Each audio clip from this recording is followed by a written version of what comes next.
माणगावातील वनवासी कल्याण आश्रम शाळेत इयत्ता पहिलीमध्ये शिकणाऱ्या 6 वर्षीय चिमुकलीचा दुर्दैवी मृत्यू झालाय। नेत्रा ही पेन तालुक्यातील बोरावाडी येथील रहिवासी असून 2 दिवसापासून आजारी असून तिच्यावर उपचार चालू होते असे तिच्या नातेवाईकांकडून सांगण्यात येत आहे। मात्र शाळेतील शिक्षकांच्या हलगर्जीपणामुळे मुलीचा मृत्यू झालाय असा आरोप संतप्त पालक आणि नातेवाईकांनी केलाय। माणगाव उपजिल्हा रुग्णालयासमोर गोंधळ घालत नातेवाईक व पालक यांनी मुलीचा मृतदेह ताब्यात घेण्यास नकार दिला, त्यामुळे वातावरण तणावपूर्ण होते। पोलीस प्रशासन घटनास्थळी दाखल झाले। वरिष्ठ पोलीस अधिकारी व आदिवासी विकास प्रकल्प विभागाच्या अधिकाऱ्यांनी चौकशी करून कारवाईचे आश्वासन दिल्यानंतर वातावरण शांत झाले आणि मृतदेह नातेवाईकांच्या ताब्यात देण्यात आला।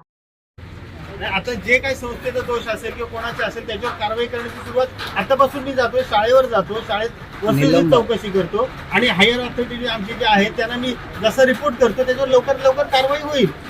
आणि आमच्या शासकीय म्हणजे आम्ही शासनाचं असले अनुदान त्यांना संस्थेला देतो आणि मॅनेजमेंट सगळं संस्थेचं असतं।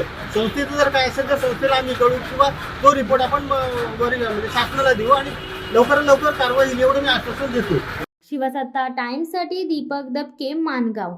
दे धडक बेधडक वृत्त देणाऱ्या आपल्या शिवसत्ता टाइम्स न्यूज चॅनलला लाल बटन दाबून सबस्क्राईब करा आणि बेल आयकॉनला क्लिक करायला विसरू नका।